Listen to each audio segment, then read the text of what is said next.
മാന്യപ്രേക്ഷകർക്ക് എൻ്റെ പ്രണാമം. അടുത്ത കാലത്ത് ഭാരതീയ വിദ്യാഭവനിലെ വിദ്യാർത്ഥികൾക്കൊരു ക്ലാസ് കുവൈറ്റിൽ എടുക്കുകയുണ്ടായി. ഞാൻ ക്ലാസ് തുടങ്ങുന്നതിന് മുമ്പ് തന്നെ വിദ്യാർത്ഥികളോട് ചോദിച്ചു, 1.25 മണിക്കൂർ ക്ലാസ് കഴിഞ്ഞാൽ ഒരു 10 മിനിറ്റ് സ്പെയർ ടൈം തരികയാണെങ്കിൽ നിങ്ങൾ ആരെങ്കിലും ചോദ്യം ചോദിക്കുമോ? ചോദ്യം ചോദിക്കുകയാണെങ്കിൽ 10 മിനിറ്റ് സ്പെയർ ടൈം തരാം. ലെക്ചർ കഴിഞ്ഞ് ആർക്കെങ്കിലും സംശയമുണ്ടോ എന്നൊരു 5-6 പ്രാവശ്യം ചോദിക്കാൻ ഞാൻ മെനക്കെടില്ല. അത് കഴിഞ്ഞ് ലെക്ചർ കഴിഞ്ഞ് ചോദ്യം ചോദിക്കുന്നവർ, ചോദിക്കാൻ താല്പര്യമുള്ളവർ കൈ ഉയർത്താൻ പറഞ്ഞു. 3-4 കുട്ടികൾ കൈ ഉയർത്തി. അതിന് എൻ്റെ ലെക്ചർ കഴിഞ്ഞു. ചോദ്യം ചോദിക്കാൻ പറഞ്ഞു. ആദ്യത്തെ കുട്ടി ചോദിച്ച ചോദ്യം വളരെ ഫെറോഷ്യസ് ആയിട്ടായിരുന്നു. ഞാൻ ചോദിക്കുന്ന ചോദ്യങ്ങൾക്ക് എൻ്റെ അമ്മയോ അച്ഛനോ ടീച്ചറോ ഉത്തരം പറയുന്നില്ല. എനിക്ക് ചോദ്യം ചെയ്യാതെ വിശ്വസിക്കാനൊന്നും സാധിക്കില്ല. എനിക്ക് ഉത്തരം കിട്ടാത്ത ഒന്നിനെയും ഞാൻ വിശ്വസിക്കില്ല.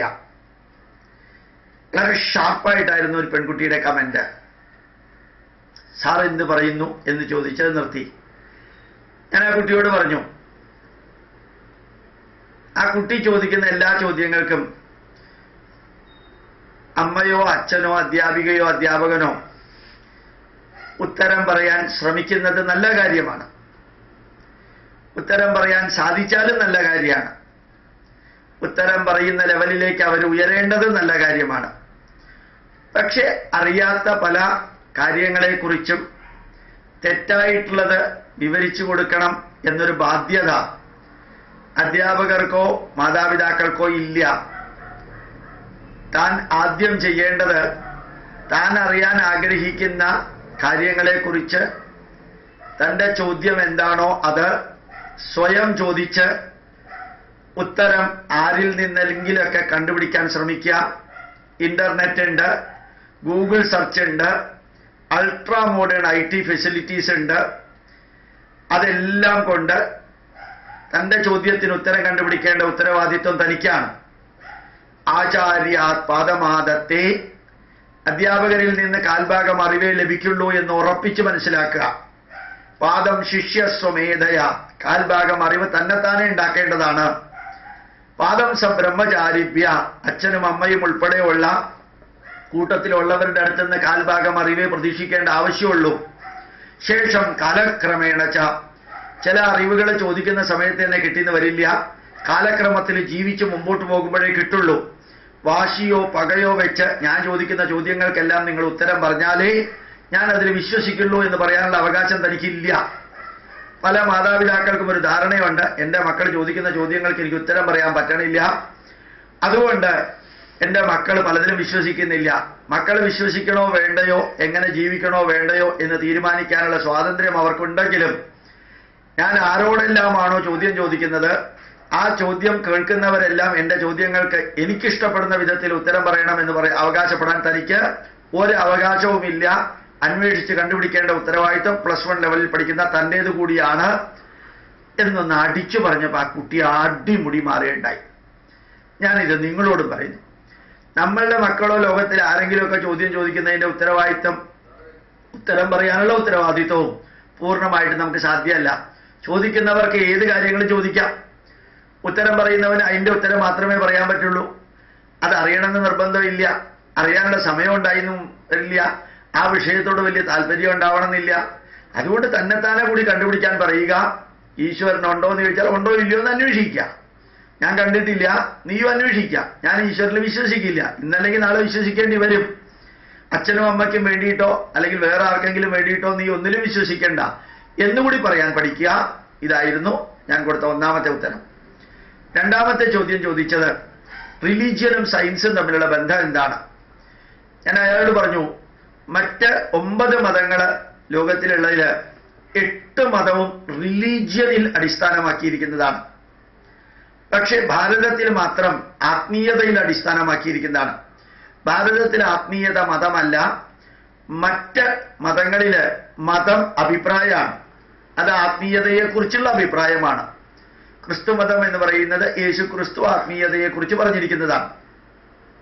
ഇസ്ലാം മതം എന്ന് പറഞ്ഞാൽ ആത്മീയതയെക്കുറിച്ചും ജീവിതത്തെക്കുറിച്ചും പ്രവാചകനായ മുഹമ്മദ് നബി പറഞ്ഞിരിക്കുന്നതാണ്. ഭാരതത്തിൽ അതല്ല, പരിശുദ്ധമായ ആത്മീയതയുണ്ട്, അനുഭവിച്ചറിയാവുന്ന ആത്മീയത. അതിനെ വേണമെങ്കിൽ ഇംഗ്ലീഷിൽ സ്പിരിച്വാലിറ്റി എന്ന് പറയാം. ആ സ്പിരിച്വാലിറ്റിയും സയൻസും കോംപ്ലിമെന്ററി ടു ഈച്ച് അതറാണ്. റിലീജിയനും സയൻസും കോംപ്ലിമെന്ററി ആവണമെന്നില്ല.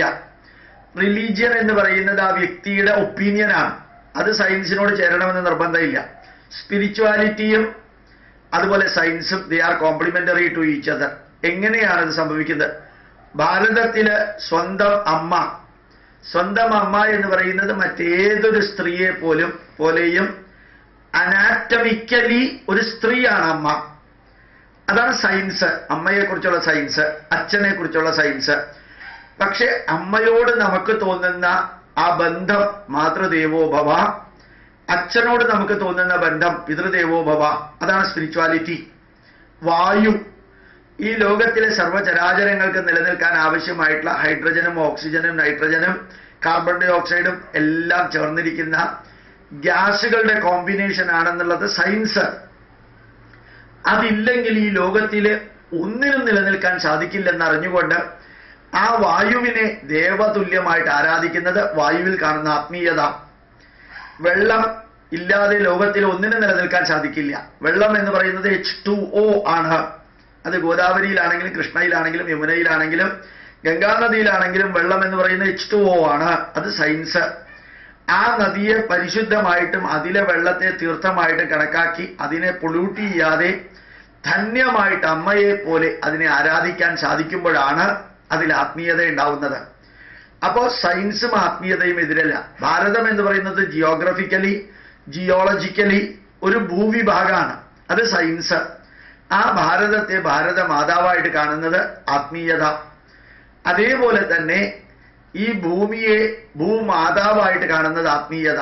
അത് ശരിക്ക് അത് വെറും കല്ലും മണ്ണും ഒക്കെ ചേർന്നതാണെന്ന് കാണുന്നത് അതിൻ്റെ സയൻസ്. ഇവിടെ പുസ്തകം എന്ന് പറയുന്നത് സെല്ലുലോസ് ആണ്, അതിൽ ബ്ലാക്ക് ഇങ്കാണ് അക്ഷരം എന്ന് പറയുന്നത്, അത് സയൻസ്. പക്ഷെ ആ പുസ്തകത്തിലുള്ള ബ്ലാക്ക് ഇങ്ക് അറിവാണ്, അത് സരസ്വതി ദേവിയാണെന്ന് കാണുന്നത് ആത്മീയത. ഭാരതത്തിലെ ആത്മീയതയും ഭാരതത്തിലെ ശാസ്ത്രവും എന്നും കോംപ്ലിമെന്ററി ആയിരുന്നു. അതുകൊണ്ട് തന്നെയാണ് ആൽബർട്ട് ഐൻസ്റ്റീൻ ഭാരതത്തിലെ വേദങ്ങളും ഉപനിഷത്തുക്കളും ഭഗവത്ഗീതയും പഠിച്ച് the science without spirituality is blind, spirituality without science എന്നുള്ളത് ലെയിം എന്ന് പറഞ്ഞത്. ഭാരതത്തിൽ ശ്രീകൃഷ്ണൻ ഭഗവത്ഗീതയിൽ 5156 വർഷങ്ങൾക്ക് മുമ്പ് പറഞ്ഞത് ജ്ഞാനം വിജ്ഞാന സഹിതം യജ്ഞാത്വാ മുക്ഷ്യത്തെ അശുഭാത്. ഏത് ആത്മീയമായ അറിവും സയൻസിന്റെ പിൻബലത്തോടു കൂടി തന്നെ വേണം പഠിപ്പിക്കാനും ഉൾക്കൊള്ളാനും എന്ന് കൃഷ്ണൻ പറയേണ്ടായി. വിദ്യാം ച അവിദ്യാം ച യസ്തദ്വേദവയം സഹ അവിദ്യയാ മൃത്യും തീർത്വാ വിദ്യയാ മൃതമശ്നുതേ. എക്സ്പീരിയൻഷ്യൽ നോളജ് സ്പിരിച്വാലിറ്റിയാണ്, എക്സ്പെരിമെന്റബിൾ നോളജ് സയൻസ് ആണ്. ആ എക്സ്പീരിയൻഷ്യൽ നോളജും എക്സ്പെരിമെന്റബിൾ നോളജും കൂടി ചേർന്നാലേ ജീവിതത്തെ ധന്യമാക്കാൻ പറ്റുള്ളൂ എന്ന് യജുർവേദത്തിന്റെ 40-ാം അധ്യായമായ ഈശാവാസ്യോപനിഷത്തിൽ അസന്നിഗ്ധമായിട്ട് യജ്ഞവൽക്യ മഹർഷി പറഞ്ഞിരിക്കുന്നത് കൂടി നീ അറിയണം എന്ന് പറഞ്ഞപ്പോൾ ആ കുട്ടിയുടെ മുഖത്തെ എന്തൊരു വ്യത്യാസമാണ്. അത് രണ്ടാമത്തെ ചോദ്യം. ഇനി മൂന്നാമത്തെ ചോദ്യം, എപ്പോഴും നെഗറ്റീവുകളാണ് സംഭവിക്കുന്നത്, പറയുന്നത്, കേൾക്കുന്നത് എന്ന് പറഞ്ഞു. അതിലെന്താണ് ചെയ്യേണ്ടത്? ഞാൻ ആ കുട്ടിയോട് പറഞ്ഞു, ഈ ലോകത്തിൽ നെഗറ്റീവും പോസിറ്റീവും ഉണ്ട്. ഈ ലോകത്തിൽ ക്ലോക്ക് വൈസും ആന്റി ക്ലോക്ക് വൈസും ഉണ്ട്. ഈ ലോകത്തിൽ ഇലക്ട്രോണും പ്രോട്ടോണും ഉണ്ട്. ഈ ലോകത്തിൽ സൗത്ത് പോളും നോർത്ത് പോളും ഉണ്ട്. ജനനവും മരണവുമുണ്ട്. അതുകൊണ്ട് നെഗറ്റീവ് ഇല്ലാത്ത പോസിറ്റീവ് മാത്രമുള്ള ഒരു കാര്യവും പോസിറ്റീവ് മാത്രമുള്ള നെഗറ്റീവ് ഇല്ലാത്തൊരു കാര്യവും ലോകത്തുണ്ടാവില്ല, തിരിച്ചും മറിച്ചും ഉണ്ടാവില്ല. ഇപ്പം 3 തരത്തിലുള്ള ആൾക്കാരാണ് ലോകത്തിലുള്ളത്. നെഗറ്റീവുകളും പ്രോബ്ലങ്ങളും തടസ്സങ്ങളെയും കുറിച്ച് സംസാരിക്കുന്ന ഒരു വിഭാഗം, those who are discussing continuously about the negatives, obstacles and the problems in their lives. That's the first category. And the second category of people who are solving the negatives, who are solving the problems, who are removing the hindrances and obstacles and marching forward. That's second category. The third category of people, മൂന്നാമത്തെ category ആൾക്കാരെന്ന് പറയുന്നത് നെഗറ്റീവുകളെ പോസിറ്റീവുകളാക്കുക, പ്രശ്നങ്ങളെ അവസരങ്ങളാക്കി മാറ്റിയിട്ട് അതിൽ നിന്ന് പുതിയ തികച്ചും ഉജ്ജ്വലമായിട്ടുള്ള പുതിയ കാര്യങ്ങളിലേക്ക് അടക്കുക. അത് മൂന്നാമത്തെ വിഭാഗം. So negatives are there, positives are there, they are all there for us to learn what is good, what is bad, what is adoptable, what is to be non adoptable. അതിനുള്ള അവസരമാണ് ഈ താൻ മൂന്നാമത്തെ കാറ്റഗറിയിൽ പെടാൻ പറഞ്ഞു. വളരെ സന്തോഷകരമായി നാലാമത്തെ ഒരു കുട്ടി ഒരു ചോദ്യം ചോദിച്ചത്, സാറിന് ആരായിരുന്നു ആവേശം? ഞാൻ പറഞ്ഞു, JC ബോസിനെ കുറിച്ച് ഞാനൊരു പുസ്തകം എഴുതിയിട്ടുണ്ട്. ഭാരതത്തിൻ്റെ ആത്മീയത സമുജ്വലമായിട്ട് ആവാഹിച്ച് ഒരു ഉജ്ജ്വല ശാസ്ത്രജ്ഞനായ വ്യക്തിയാണ് JC ബോസ്. ആ JC ബോസിനെ കുറിച്ചൊരു പുസ്തകം ഞാൻ എഴുതിയത് എനിക്ക് വളരെയധികം ആവേശമായിരുന്നു. ഒരു ശാസ്ത്രമണ്ഡലത്തിൽ ഞാൻ ആരാധിക്കുന്ന JC ബോസിനെയാണ്, ആത്മീയ മണ്ഡലത്തിൽ ഞാൻ ആരാധിക്കുന്ന സ്വാമി വിവേകാനന്ദനെയാണ്. അത് രണ്ടുമാണ് എൻ്റെ വാക്കുകളിലും ചിന്തയിലും പ്രവൃത്തിയിലും എൻ്റെ മുമ്പോട്ടുള്ള പ്രയാണത്തിലുമുള്ളത് എന്ന് ഞാൻ ആ കുട്ടിയോട് പറഞ്ഞു.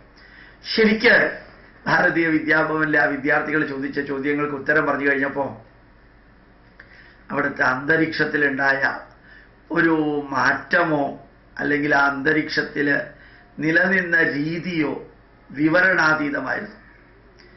നമുക്കറിയാത്തത് അറിഞ്ഞുകൂടെന്നും അറിയാവുന്നത് അറിയാമെന്നും ആ കേൾക്കുന്ന വ്യക്തികളുടെ വേവ് ലെങ്ത്തിൽ പറഞ്ഞു കൊടുക്കാൻ സാധിക്കുമ്പോൾ ഈ ലോകത്തിലെ വിദ്യാർത്ഥികളെ പോലെ ധന്യരായിട്ടുള്ളവർ വേറെ ആരും ഇല്ലെന്ന് മനസ്സിലാവും. പലപ്പോഴും ലോകത്തിലെ പ്രശ്നം വിദ്യാർത്ഥികളല്ല, വിദ്യാർത്ഥികളെ കൈകാര്യം ചെയ്യുന്ന മാതാപിതാക്കളും അധ്യാപകരും രാഷ്ട്രീയക്കാരുമാണ് പ്രശ്നം ഉണ്ടാക്കുന്നത് എന്ന് എനിക്ക് തോന്നിയിട്ടുണ്ട്. പ്രണാമം, നമസ്കാരം.